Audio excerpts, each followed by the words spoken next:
सबसे पहले मैं तथागत बुद्ध को नमन करता हूँ। परम पूज्य बाबा श्री डॉक्टर भीमराव अम्बेडकर को नमन करता हूँ। यहाँ पर एकमात्र भिक्षु बैठे हुए भंते जी को नमन करता हूँ और आप सभी लोग यहाँ उपस्थित हुए, आप लोगों को अपने हृदय की गहराइयों से धन्यवाद प्रेषित करता हूँ। अभी जो शुरू में कुछ हमारे आचार्य लोग जो बोल रहे थे, तो लग रहा हुआ कि ये कैसे कच्चे पक्के लोग हैं, आकर यहाँ पर जो है ढंग से बोल भी नहीं पा रहे हैं। लेकिन एक फोमो होता है, फोमो, भय, डर, माइक का डर, स्टेज का डर, भीड़ का डर, ये कुछ ऐसे डर हैं। आप लोगों को वहां बैठकर लग रहा होगा कि ये बड़ा आसान काम है, लेकिन ये बोल क्यों नहीं रहे हैं, ढंग से नहीं बोल पा रहे हैं, उसका कारण है। तो जो ये जो डर होता है, इसी डर के कारण हमारे आचार्य लोग ये आचार्य बने। ऐसा नहीं है कि इन्हें कुछ नहीं आता है, इन्हें पूरा कोर्स आता है। कोर्स किया है, परीक्षा दी है, जब ये आचार्य बने हैं। अगर मैं किसी को भी अगर वैसे ही बुलवाने लग जाऊं कोर्स जो है, तो पूरा कोर्स आपको सुना देंगे, पाली में भी और हिंदी में भी। और इस कोर्स का बड़ा महत्व है। ये कोर्स कोई मामूली कोर्स नहीं है। जैसे कि हमारी आदरणीय संगनायिका जी ने बताया कि सिर्फ 2 पेज है A4 साइज का, आगे और पीछे का पेज। कोई बहुत बड़ा कोर्स नहीं है, लेकिन हम गारंटी देते हैं कि अगर ये कोर्स कोई भी व्यक्ति इसको पहले तो याद कर ले, जैसे ही याद करेगा तो हमारे पास एक साधन आ जाएगा। जैसे कि हमारे पास गाड़ी होती है, घोड़ा होता है, कोई भी चीज है, तो जब हमारे पास होती है तभी हम ये कह सकते हैं कि संभावना पैदा हो गई है, अब मेरे बस की बात नहीं है। अब बताइए, उस राजा का बल कहां गया? और बलवान कौन, कौन शक्तिशाली? वो राजा जिसने सुबह शाम व्यायाम किया ना।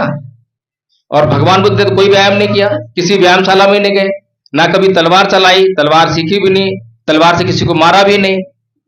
अब डिसाइड कीजिए बलवान कौन है, कौन बलवान है, कोई तो बताओ। भगवान बुद्ध बलवान है ना। तो ऐसा बल जो है, जो किसी को मारता नहीं है, किसी को जीतता नहीं है, किसी की हत्या नहीं करता, लेकिन इससे शक्तिशाली कोई नहीं है दुनिया में। इससे ज्यादा शक्तिशाली, इससे ज्यादा बलवान व्यक्ति कोई नहीं है।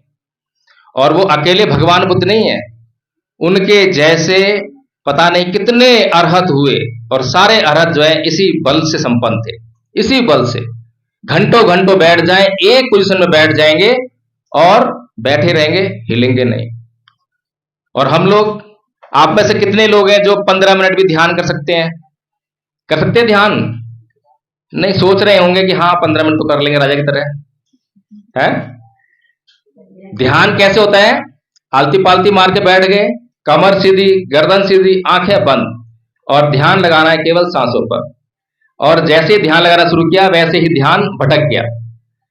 15 मिनट में पता नहीं कितने बार आपका ध्यान भटकेगा। पहली बात तो ध्यान भागने लगेगा, फिर कमर जो सीधी की थी 5 मिनट के बाद ही दर्द करने लगेगी।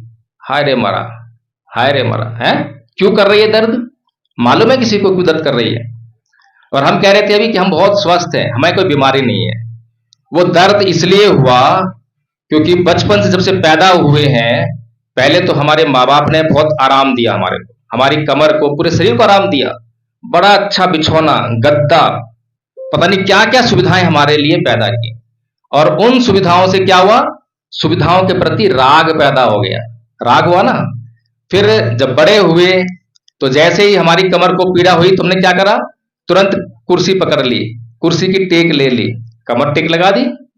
जैसे ही दर्द हुआ वैसी कुर्सी की टेक, जैसे ही दर्द हुआ वैसी बिस्तर पर लेट गए। कभी भी उस कमर से काम लिया ही नहीं। तो कमर को क्या हो गया? कमर को हो गया राग। और राग कहां पे होता है? राग शरीर में, चित्त में होता है। शरीर में नहीं होता, चित्त में होता है, दिमाग में होता है। तो दिमाग जो है उस राग से ग्रस्त हो गया।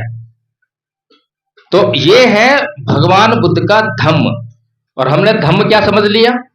अभी आदरणीय आचार्य नीलम बौद्ध जी ने आपको बताने का प्रयास किया, और मुझे भी मौका मिला, ऐसे ही स्कूल में गया, वहां बच्चों से बात करने का मौका मिला।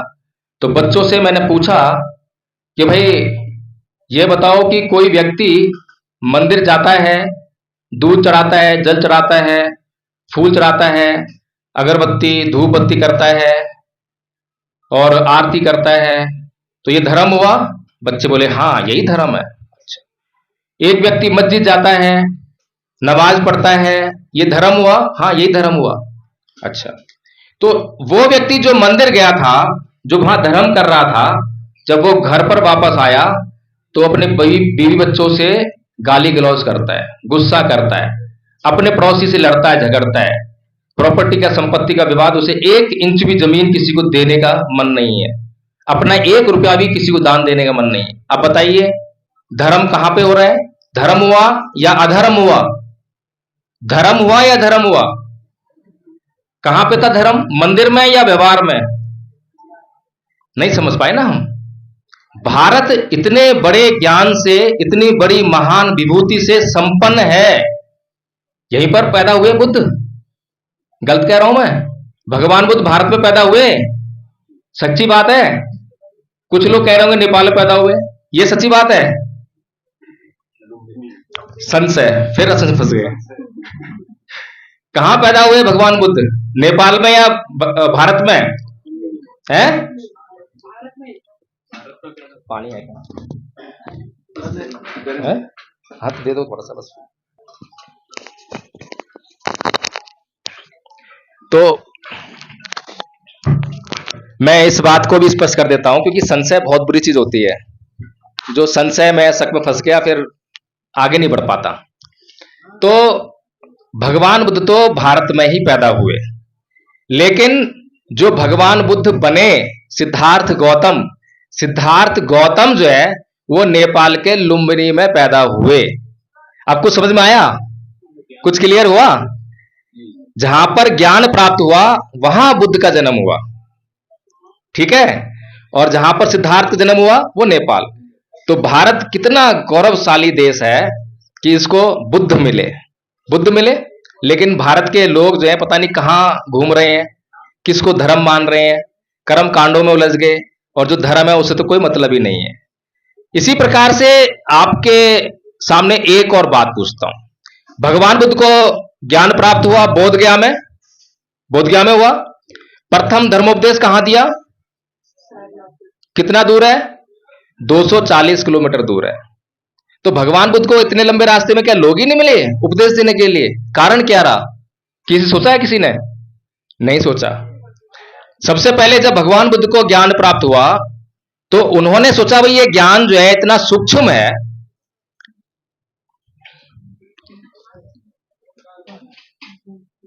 सभी लोग बैठ जाइए, फिर बात शुरू करते हैं। आराम से बैठ जाइए। तो ये जो भगवान बुद्ध ने जो धम्म खोजा है, जो मार्ग खोजा है, ये बहुत सूक्ष्म है। ये विद्वान से विद्वान व्यक्ति को भी समझने आ जाए इसकी संभावना कम है। फिर ये संसार के लोग स्वर्ग, नरक, आत्मा, परमात्मा, इन सब बातों में उलझे हुए हैं, चमत्कारों में बहुत विश्वास करते हैं। तो ये मेरे धर्म को समझेंगे कैसे? भगवान बुद्ध खुद उलझन में फंस गए। फिर उनको भीतर से यह ज्ञान हुआ कि भाई नहीं, इस संसार में बहुत अंधकार है और इस संसार को इस धम्म की बहुत जरूरत है। अगर ये प्रकाशित नहीं किया गया धम्म जो है संसार में जाकर, तो इस संसार का अंधकार जो है कभी दूर होने वाला नहीं है। इसीलिए भगवान बुद्ध ने फिर धम्मोपदेश देने का निर्णय कर लिया। और जब निर्णय किया तो फिर क्या सोचा, भाई किसको दूं? सबसे पहले ख्याल आया अलार कलाम का, उसकी मृत्यु हो चुकी थी। फिर राम उदक का ध्यान आया, राम उदक पुत्र का, उसकी मृत्यु हो चुकी थी। फिर उन्होंने सोचा भाई मैं जब गृह त्याग किया और ज्ञान की खोज में निकला तो 5 लोगों ने मेरी बड़ी सेवा की थी और वे भी ज्ञान की तलाश में थे, वे भी ढूंढ रहे थे कि उनको ज्ञान मिल जाए, तो क्यों ना उनको दिया जाए। और वे 5 लोग जो है सारनाथ में थे। इसीलिए भगवान बुद्ध जो है बोध गया से चले और सारनाथ में पहुंचकर उन्होंने ज्ञान दिया। बीच में एक और आजीवक पंथ का साधु मिला, उपजीव करके जो है, उसकी भेंट भगवान बुद्ध से हुई। उसने पूछा कि भाई तुम कौन हो? तुम कोई यक्ष हो या गंधर्व हो, कौन हो? तो भगवान बुद्ध ने कहा कि मैं बुद्ध हूं। अरे बुद्ध क्या हुए? मैंने ज्ञान प्राप्त कर लिया है। तो क्या तुम जिन्न हो? हाँ, जैसा मेरे लोग होते हैं उनको जिन्न ही कहते हैं। जिन्न मतलब विजेता, जीतने वाला, जिसने अपने आप को जीत लिया हो। तो उसको समझ में नहीं आया। और कहा अरे हो गए बुद्ध, और वो अपने रास्ते चला गया। पहला धर्मोपदेश को सुनने वाला व्यक्ति हो सकता था, लेकिन चूक गया। क्यों चूक गया? क्योंकि एक चीज मिसिंग थी। क्या चीज मिसिंग थी? पात्रता। ये पात्रता होना बहुत जरूरी है। अगर 5वीं क्लास के बच्चे को और 10वीं क्लास का सवाल समझाएंगे तो समझ में नहीं आएगा। 10वीं क्लास का अगर हमें सवाल किसी को समझाना है तो 10वीं क्लास की सवाल को समझने की पात्रता होनी चाहिए। उस व्यक्ति को ढूंढेंगे और उसको समझाएंगे तो समझ में आ जाएगा। इसीलिए जो है ये जो धम्म का प्रचार करना है, तो भगवान बुद्ध ने पहले पात्र लोगों को ढूंढा, और जहां जहां पात्र लोग मिले। पात्र लोग कैसे होते हैं? पात्र लोग तो बुद्धि से होते हैं, जिनके पास बुद्धि जो है सूक्ष्म है। दूसरा, बुद्धि सूक्ष्म नहीं है लेकिन धम्म को जानना चाहते हैं, बुद्ध को सुनना चाहते हैं, तो भी वो पात्र लोग हैं। ऐसी एक बूढ़ी माई भगवान बुद्ध के पास आई। बहुत बूढ़ी थी, पढ़ी लिखी नहीं थी, बहुत बुद्धिमान नहीं थी। तो भगवान बुद्ध से बोली, हे भगवान, मैं बहुत पढ़ी लिखी नहीं हूं और मुझे ज्यादा समझ में नहीं आता है, मुझे बहुत कम शब्दों में समझाओ कि तुम्हारा धम्म है क्या, क्या समझाते हो तुम लोगों को। तो भगवान बुद्ध बोले कि सब पाप सकर्णं कुशलस्य उपसंपदा सचित्त पर्योदपनं एतं बुद्धानुशासनं। कि हे बूढ़ी माई, सभी प्रकार के पाप कर्मों को नहीं करना और सभी प्रकार के पुण्य कर्मों करना, और अच्छे और बुरे कर्मों के बीच के भेद को जानने के लिए अच्छे और सच्चे चित्त का निर्माण करना, यही धर्म है। आसानी समझ में आता है कि क्या है। लेकिन एक बार चीन में जो है एक भिक्षु गए, और चीन के राजा को पता चला कि भाई हमारे देश में एक भिक्षु आए हैं, और चीन का वो राजा जो है धम्म में बहुत उत्सुक, धम्म को जानना चाहता था। तो उसने उस भिक्षु को बुला भेजा। जब दरबार में भिक्षु आया तो राजा बोला कि हे भिक्षु, ये बताओ धम्म क्या है।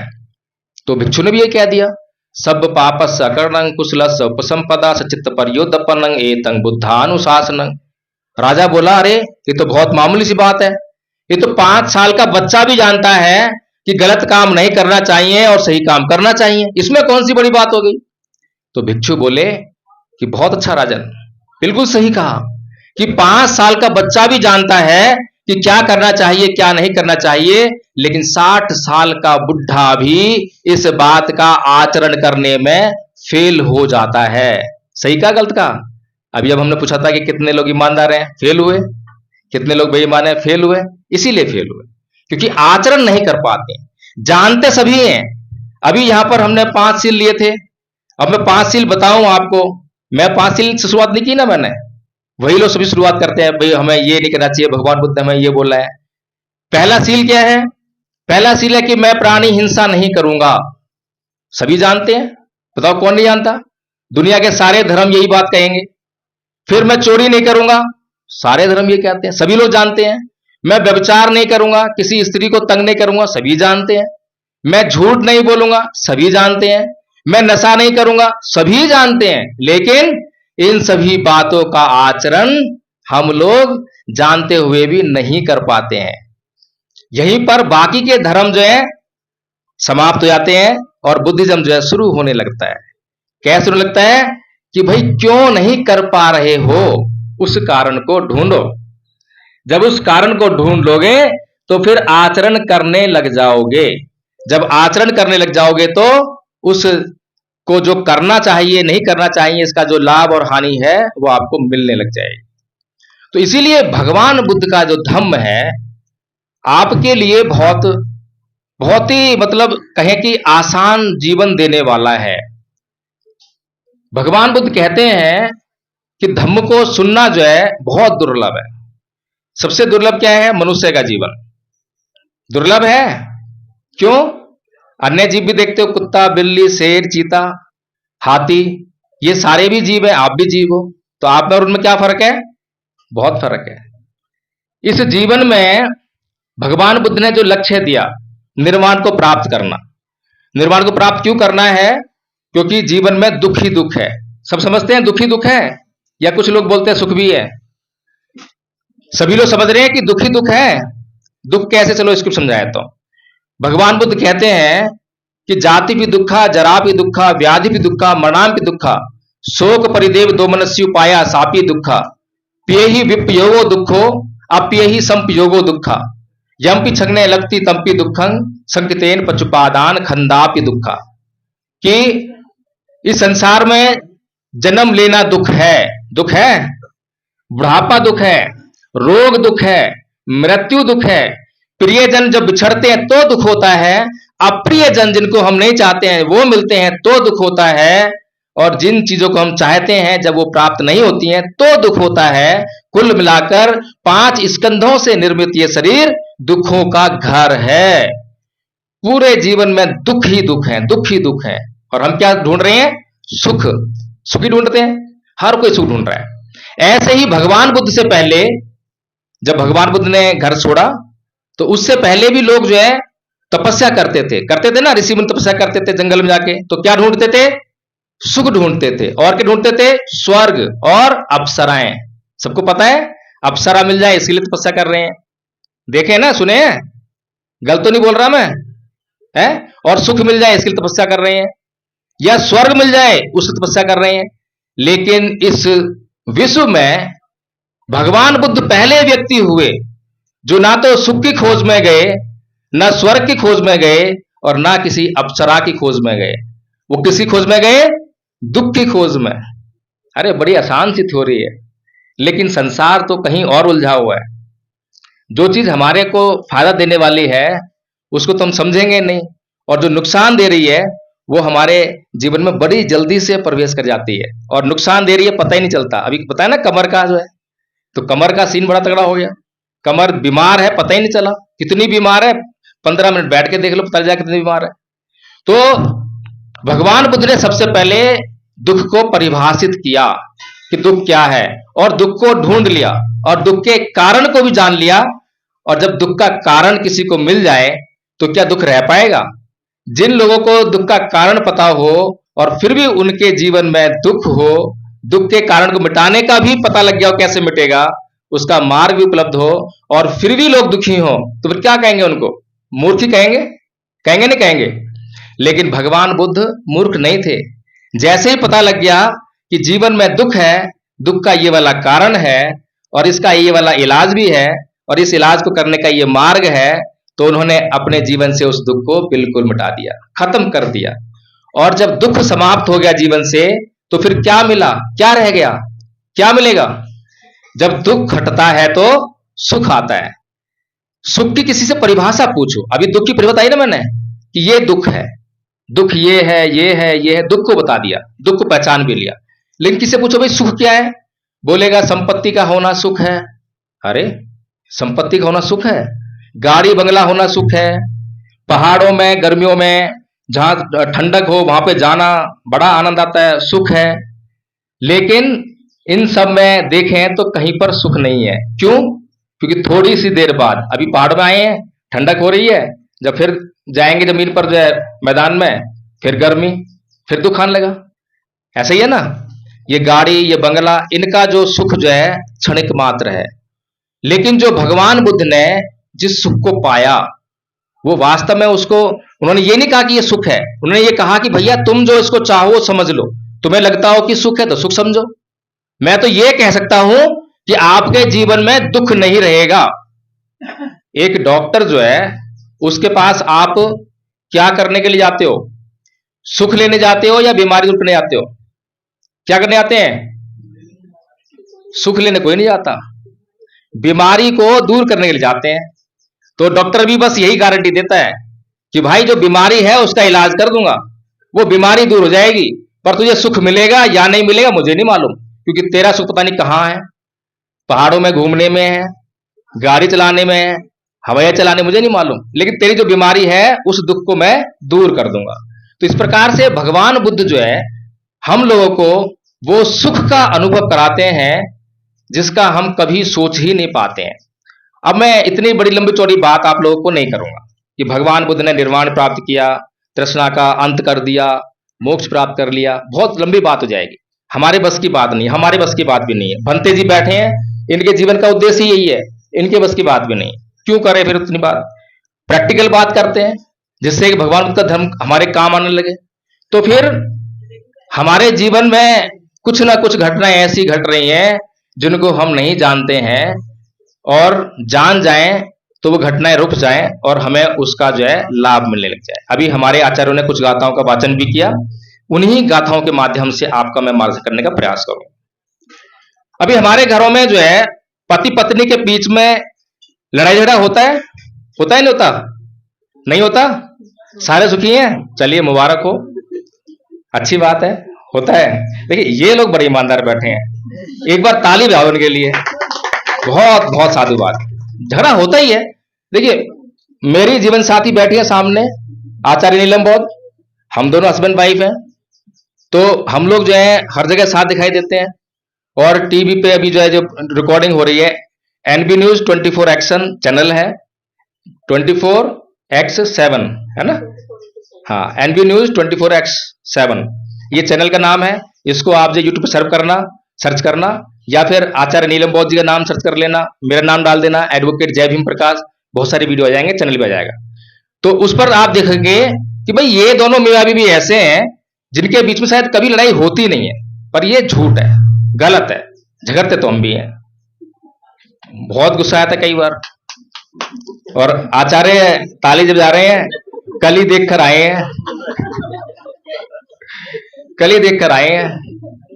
जब मैं ड्राइविंग करता हूं तो मैडम को मैं हाथ में मोबाइल दे देता हूं कि मैडम जरा लोकेशन देखो, बताते रहो, और वो लोकेशन कई बार गाड़ी आगे निकल गई और वो लोकेशन जो है पीछे रह गई। तो फिर तुम्हें ध्यान रखना चाहिए, मैं इतनी मुश्किल से गाड़ी चला रहा हूँ, पहाड़ों पे गाड़ी चला रहा हूँ, अगर तुम लोकेशन नहीं ध्यान दोगे तो मुझे फिर गुस्सा आ जाता है। फिर साथ में हमारी आचार्य पारुल बैठी हुई हैं, अच्छी तरह लोकेशन देखी। रात को मुझे एक फर्क नजर आया कि भाई आचार्य पारुल जो है बहुत ध्यान से देखते हैं और करेक्ट कर लेते हैं।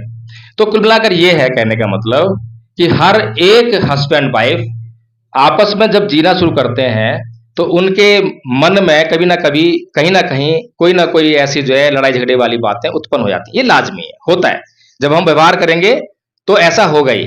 उदाहरण देता हूं एक और जो है, भगवान बुद्ध का भिक्षु संघ पहले 11 साल तक जब स्थापना हुई, पहला धर्मोपदेश सारनाथ में, उसके बाद 11 साल तक विनय की स्थापना नहीं। विनय मतलब संघ के लिए रूल, कि कैसे उठना है, कैसे बैठना है, कब जाना है, क्या, कोई रूल नहीं था, केवल धम्म का आचरण कर रहे थे, निर्वाण को प्राप्त करने का काम कर रहे थे। लेकिन जब संघ का प्रताप फैलने लगा, संघ का प्रभाव पूरे समाज में फैलने लगा, तो उस प्रभाव के कारण कुछ ऐसे नकली लोग भी संघ में शामिल होने लगे जिनका उद्देश्य जो है धम्म का लाभ करना, निर्वाण प्राप्त करना था ही नहीं। इसीलिए भगवान बुद्ध को 11 साल के बाद विनय का निर्माण करना पड़ा।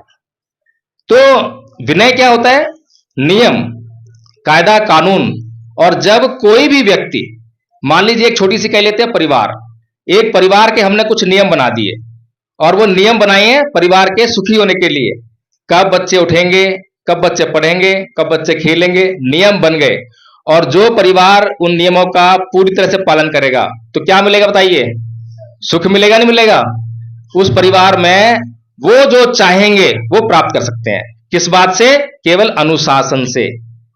और भगवान बुद्ध इस दुनिया में सबसे बड़े अनुशासन करता है, अनुशासन के लिए जाने जाते हैं। तो ऐसे ही जो है अभी हमारे परिवारों में अनुशासन नहीं है, फिर इसीलिए भगवान बुद्ध ने बहुत सारी गाथाओं के माध्यम से हमें उपदेश दिए और हमारे जीवन में कल्याण को लाने का काम किया। तो इसी प्रकार से जो है एक बार की मैं अपने उदाहरण देता हूं, उदाहरण तो कई हैं। हमारे एक मित्र हैं, दिल्ली पुलिस में हैं, बहुत गुस्सा करते हैं, बहुत क्रोधी स्वभाव के। तो उनकी मिसेज का फोन आया कि प्रकाश जी घर आ जाइए, 3 दिन हो गए हैं, बोलचाल नहीं है, खाना भी नहीं खा रहे हैं। अच्छा, हम पहुंचे तो साहब ड्यूटी से घर आए थे, मैडम जो है गिलास में पानी लेकर आई, तो उन्हें बोलते हैं कि भाई अगर ये लोग घर पे ना आए होते तो ये पानी का गिलास तेरे मुंह पर देकर मारता। कितना भयंकर गुस्सा। अब अच्छी बात ये थी कि हम कुछ दिनों से रोज पार्क में मिला करते थे, सुबह सुबह जॉगिंग वगैरह करी, एक्सरसाइज करी, उसके बाद धम्मपद की एक गाथा का हम अभ्यास कर रहे थे। तो मैंने उनसे पूछा कि आदरणीय जी ये बताइए कि हम रोज सुबह एक गाथा का अभ्यास करते हैं, सीखते हैं, उसका मतलब क्या है? बस इतना सा बोलना था, और इतना बोलने के बाद उनके चेहरे पर एकदम मुस्कान आ गई। और सारा गुस्सा छू, और उसके बाद आज तक कभी कंप्लेंट नहीं है। वो गाथा क्या थी? अकोछी मंग अवधि मंग अजिनी मंग अहासी में ये चैतंग उपनहंती वेरंग तेसंग न सम्मति। उसने मुझे मारा, उसने मुझे पीटा, उसने मुझे लूटा, उसने मुझे जीत लिया, उसने मेरे सब कुछ छीन लिया। जो ऐसी बातों को अपने मन में बनाए रखते हैं उनका वैर शांत नहीं होता। और दोनों मियाँ बीवी के बीच में झगड़ा हुआ, और कब से मन में बैठी हुई है? 3 दिन हो गए हैं, 3 दिन तक मन से निकल नहीं रही है। तो भगवान बुद्ध क्या बोलते हैं? हमारा मूल मंत्र लिखा है धम्मपसंग का, क्षमा करना सीखिए, सहनशील बनिए, अप्रमादी रहिए, धैर्य रखिए, सब कुछ बदलने वाला है। मूल मंत्र है ये, अपना कर देख लीजिए। तो क्षमा करना सीखिए। अगर पत्नी ने कुछ कह दिया, पत्नी ने गुस्सा कर दिया, पत्नी ने गाली भी दे दी, तो क्षमा जिसने करना सीख लिया उसी क्षण वो लड़ाई वहीं दब गई, आगे नहीं बढ़ेगी। बढ़ेगी क्या? और पति ने कुछ कह दिया, पति का स्वभाव गुस्सैल है, और पत्नी ने तुरंत माफ कर दिया, वो लड़ाई आगे नहीं बढ़ेगी। और दोनों ही समझदार हों तो लड़ाई कभी आगे नहीं बढ़ सकती है। तो बताइए, बात महत्वपूर्ण है या नहीं है? भगवान बुद्ध की अभी हमने बहुत सारी पूजा पाठ भी करा, फूल चढ़ाए, मूर्ति लगाई, यहां पर धम्म नहीं है, ये केवल प्रतीक है, धम्म यहां पर नहीं है। चाहे यहां पर कितनी भी धूपबत्ती लगा लो, कितनी भी अगरबत्ती लगा लो, ये सारा सिस्टम केवल इसलिए है कि लोगों को देखने से मालूम पड़ जाए कि ये बौद्ध लोग हैं, यहां पर बौद्ध लोगों का कार्यक्रम हो रहा है। सिर्फ परंपरा का इतना महत्व है, इसके अलावा धम्म नहीं है। धम्म तो हमारे व्यवहार में है, और जब तक हम भगवान बुद्ध की बात का आचरण नहीं करेंगे, अमल नहीं करेंगे, कोई लाभ होने वाला नहीं। और धम्म तो दवा है, जो दवा को खा लेता है, आपने भी बहुत सारी दवाइयां खाई होंगी, और जब आराम पड़ता है तो समाज में जिस को उस बीमारी से ग्रस्त देखते हो क्या बोलते हो? अरे वो वाली दवाई लिया, ये खा लियो, फ्री में एडवाइस। कोई कंपनी आके आपको पैसे नहीं देती है प्रचार करने के लिए, जबरदस्ती करते हो ना। तो ऐसे ही भगवान बुद्ध का धम्म जो है, भगवान बुद्ध ने 14 अक्टूबर सन 1956 को बौद्ध धर्म की दीक्षा ली, बाबा साहेब ने ली। उसके बाद आज 70-77 साल हो गए, लेकिन बाबा साहेब ने जो प्रयास किया, वो बताइए आपके उत्तराखंड में कितने बौद्ध हैं? कहां है बौद्ध? नहीं है। क्यों नहीं फैल रहे? बौद्ध धर्म बहुत बुरा धर्म है क्या? बताइए मुझे। इस संसार में कोई भी व्यक्ति आकर ये बता दे कि भगवान बुद्ध ने ये वाली बात गलत कही थी, एक भी बात बता दे, और एक एक बात भगवान बुद्ध की समझ ले और ये बोल दे कि बात सही नहीं है, तो मैं अभी ये धर्म छोड़ने के लिए तैयार हूं, गारंटी दे रहा हूं। तो ये वाली जो बात कही कि वह क्या नाम है, क्षमा करना सीखिए, तत्क्षण क्षमा कर दीजिए, तो इस बात से बताइए दुनिया का कौन सा आदमी इंकार करेगा? कोई हिंदू हो मना कर देगा, उसके घर में लड़ाई झगड़ा हो तो ये बात को अमल करेगा भगवान बुद्ध की, तो उसके घर में शांति आएगी नहीं आएगी? बताइए, आएगी नहीं आएगी? कोई मुसलमान हो उसके घर में शांति आएगी, ईसाई हो उसके घर में भी आएगी, सबके घर में शांति आने वाली है। ऐसे ही भगवान बुद्ध ने एक गाथा में और कहा कि नाही वेरेन वेरानी समन्ति कुदाचनंग अवेरेन च समन्ति ऐस धम्मो सनंतनो, कि वैर से कभी वैर शांत नहीं होता, अवैर से ही वैर शांत होता है। और ये सनातन नियम है। सनातन क्या होता है हम लोगों ने समझा नहीं, जाना नहीं। सनातन को जानने के लिए 3 शब्दों का इस्तेमाल करके देख लीजिए। पहली बात तो वह नियम जो है, वह बात सार्वभौमिक होनी चाहिए, दूसरी सर्वकालिक होनी चाहिए, तीसरी सर्वजनीन होनी चाहिए।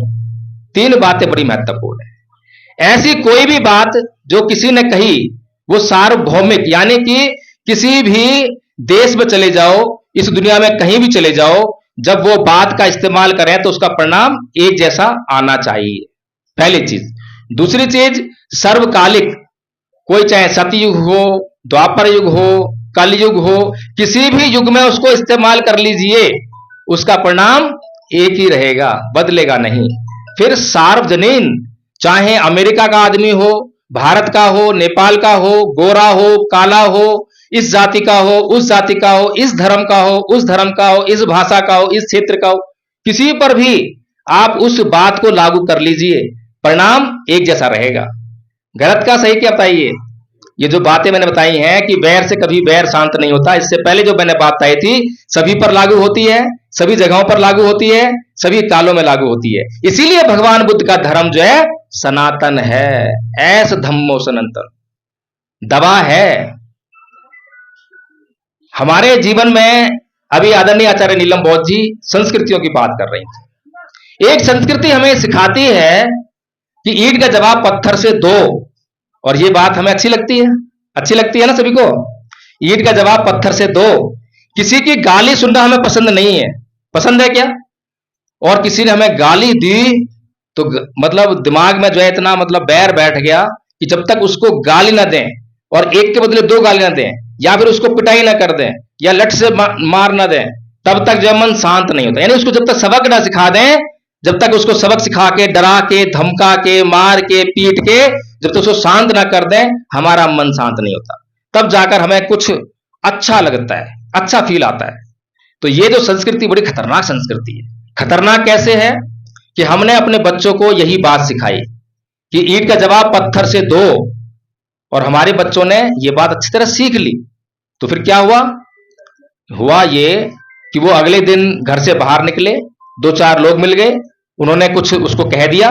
तो क्या कहा था? सहन मत करियो, एक कहे तो चार कह के आनी है। तो उसने वही काम कर दिया, एक की चार कह दी, झगड़ा कर लिया। उनके पास छुरी थी, छुरी मार दी, बंदूक थी, गोली मार दी। हमारे बच्चे की हत्या हो गई। हत्या के लिए जिम्मेदार कौन जिम्मेदार? संस्कृति। क्या सिखा रही है? ईंट का जवाब पत्थर से दो।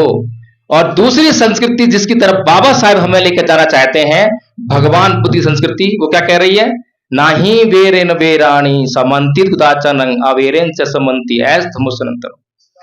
जब हमने अपने बच्चों को सिखाया होता कि बच्चा बैर से बैर कभी शांत नहीं होता, शांत रहियो, कोई तेरे को गाली भी दे तो पलट कर जवाब मत दियो, पूछ लियो अंकल जी जरूर मुझसे कुछ गलती हुई होगी इसीलिए आपने मुझे गाली दी है, बताइए ताकि मैं अपने अंदर सुधार कर सकूं, मेरा कल्याण हो सके, जरूर मुझसे कुछ गलती हुई है।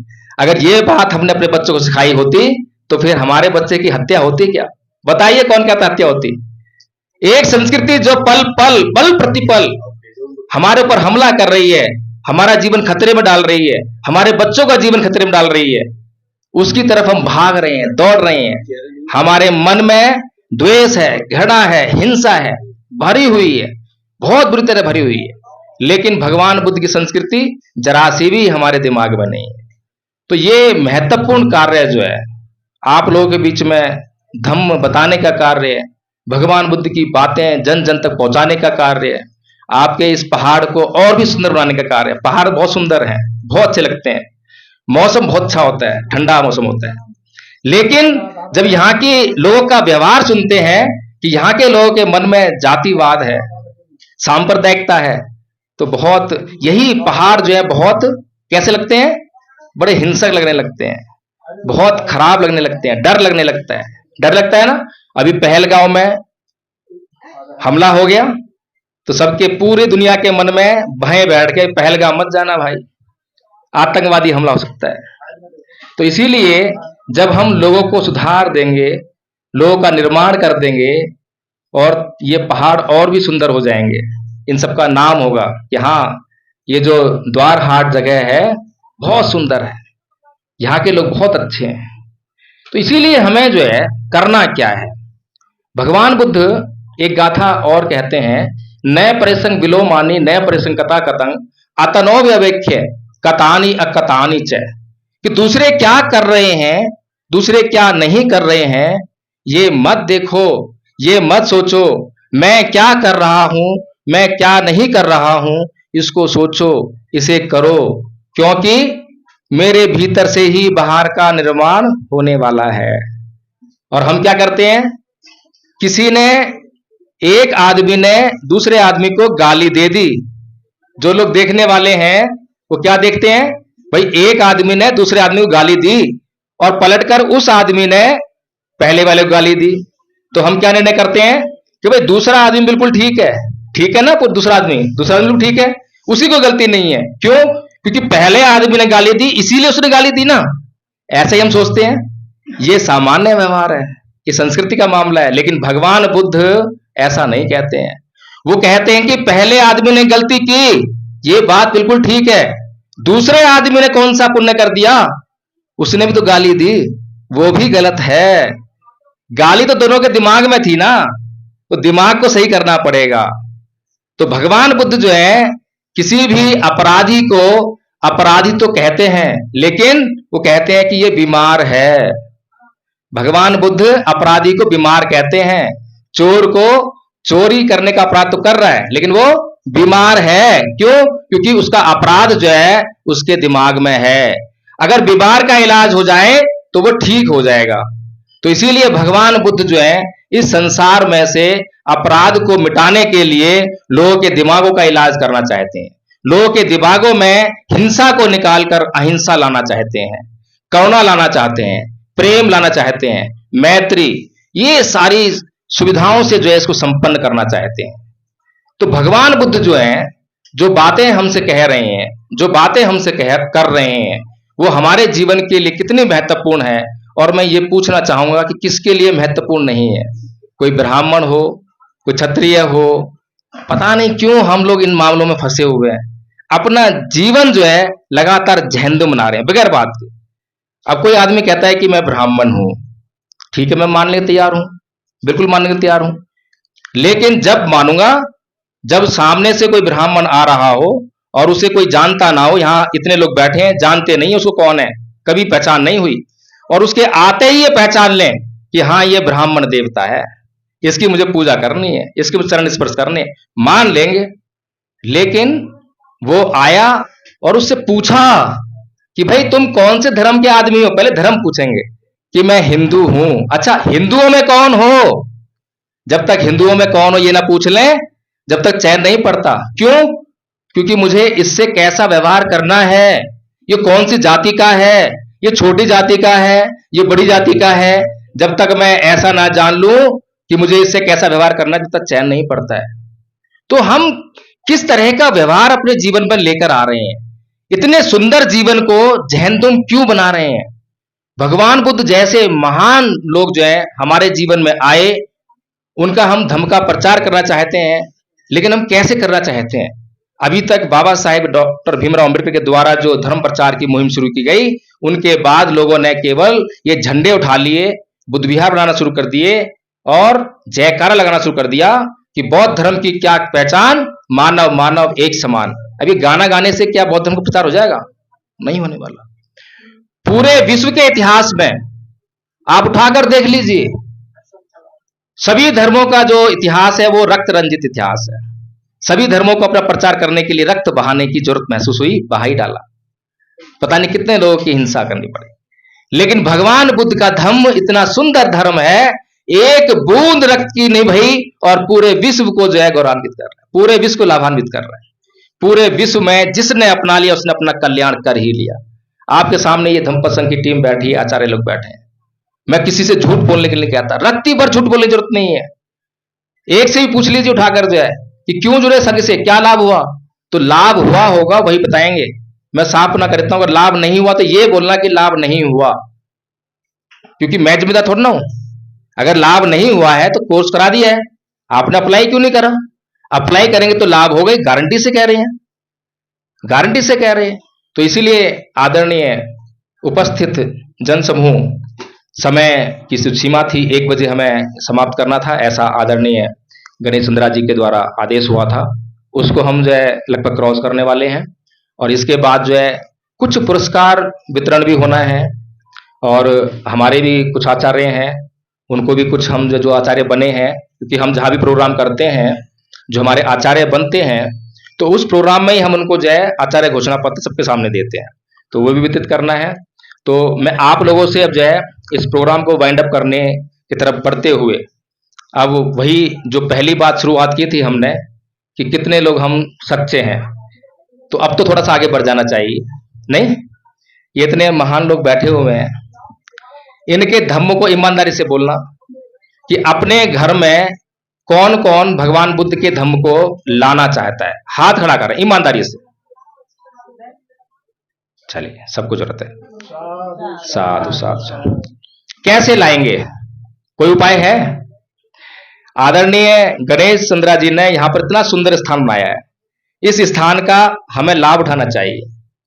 तो मैं सबसे पहले तो आदरणीय जी से ही ये रिक्वेस्ट करूंगा, निवेदन करूंगा कि आप धम्मपद संघ की गूगल मीट से जुड़े और आप आचार्य बने, और यहाँ पर जो है हफ्ते में एक दिन कम से कम जो है संडे के दिन वंदना का कार्यक्रम शुरू करें, देशना का कार्यक्रम शुरू करें जी। और हर साल जो है आपके स्थापना दिवस है, आज का दिन या कोई भी दिन लगा लीजिए, और हर साल जो है एक ऐसा प्रोग्राम करें जिसमें हम लोग या कोई भी लोग जो है आए और यहाँ पर जो है धम्म की बातें हो। फिर जब आप बन जाएंगे और आप सभी लोग जिन्होंने हाथ खड़ा किया है, अगर वास्तव में चाहते हैं और वास्तव में इस धम्म का लाभ लेना चाहते हैं, मैं किसी को ये नहीं कहता हूं कि धम्मपद संघ से जुड़िए, पता नहीं कितने संगठन चल रहे हैं, लाखों संगठन है, जांच कीजिए। हमारे महापुरुषों ने हमें जांच करने के लिए कहा है, प्रश्न करने के लिए कहा है, संदेह मिटाने के लिए कहा है। और जगह आपको ये बात नहीं मिलेगी। और जगह दूसरे धर्म वाले तो मना ही कर देते, प्रश्न मत करना, ईश्वर नाराज हो जाएगा, प्रश्न मत करना, देवता रूठ जाएगा, अनिष्ट हो जाएगा। लेकिन यहां कहते हैं जितना प्रश्न करना उतना प्रश्न करो, और प्रश्न किए बगैर संघ को ज्वाइन मत कर लेना। भगवान बुद्ध ने भी कहा था कि प्रश्न किए बगैर मेरी शरण में मत आया ना। अगर प्रश्न किए बगैर, संदेह मिटाए बगैर, जांच किए बगैर मेरी शरण में आ भी गए तो अंधश्रद्धा हो जाएगी। मैं मार्ग बताऊंगा, चल नहीं पाओगे, चलने लगोगे तो फायदा नहीं पाओगे। इसीलिए जांच करके जब आप किसी को ज्वाइन करते हैं तो विश्वास आता है, विश्वास गहराता है तो श्रद्धा आती है, और जब श्रद्धा से युक्त हो जाते हैं तो वो कल्याण होने लगता है। ये एक क्या नाम है, क्रमोलॉजी है, क्या कहते हैं उसको, क्रम है बातों को समझने का। तो यदि आप लोगों को वास्तव में धम्म का प्रचार करना है तो धम्मपद संघ से जुड़िए, और जुड़ने से पहले संघ भी आपकी जांच करेगा कि आपके वास्तव में मन मस्तिष्क की स्थिति ठीक है या नहीं है, पात्रता है या नहीं है। फिर आप भी जांच कीजिए कि वास्तव में ये सही काम कर रहा है, कहीं लूटने काम तो नहीं कर रहा। पिछले 2 साल में 180 ऐसे आचार्य हम बना चुके हैं, सभी को लाभ हुआ है। आदरणीय आचार्य मंगल शरण जी आपके पौड़ी गढ़वाल से हैं, कल ही इनके घर गए थे, और इनका घर कितने दुर्गम स्थान पे है, पहाड़ पे ऐसे नीचे आना पड़ा, बड़ा मुश्किल, मतलब 11 किलोमीटर तुम्हारी गाड़ी ऐसे चल रही थी ऊपर, जो है बड़ी मुश्किल। वहां तक, इन तक जो है धम्म कैसे पहुंचा, पूरे उत्तराखंड में पहले आचार्य हैं, और कैसे पहुंचा, क्योंकि जरूर कोई ना कोई पुण्य कर्म रहे हैं, पुण्य पारमिताएं हैं, जिससे कि धम्म जो है कहाँ ईसाई बन चुके थे।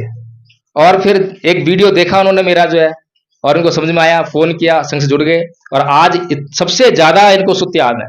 मुझे भी याद नहीं है इतने सूत्र, जो है सारे पाली में इतने सूत्र याद है इनको, और आज उनका लाभ हो रहा है। पहले नशा भी करते, नशा छोड़ दिया है। मैंने नहीं कहा नशा छोड़ दो, मैंने कभी नहीं कहा किसी को नशा छोड़ दो, और जो भी और भी बीड़ी वगैरह पिया करते थे वो भी छोड़ दिया है।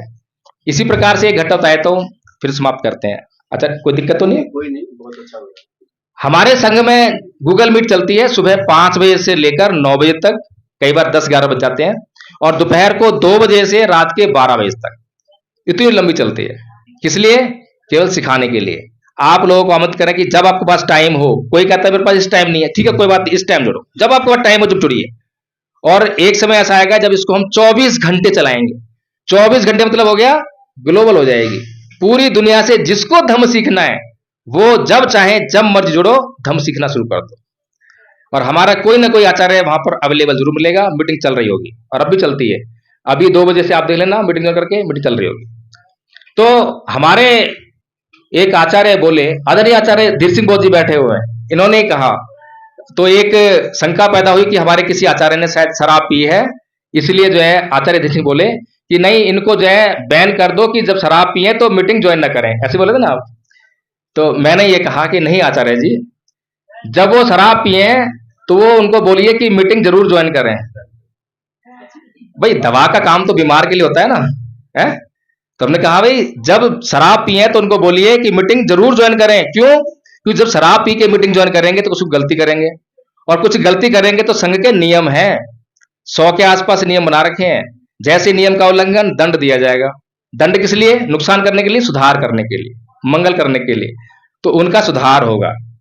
तो इसीलिए जो है आदरणीय उपस्थित समाज, ये जो धम्म है तुरंत फल देने वाला है, बहुत कल्याण करने वाला है। शुरू में कल्याण होता है, मध्य में, अंत में कल्याण ही कल्याण है। जो जितना समझेगा उतना कल्याण, जो जितना आचरण करेगा उतना कल्याण।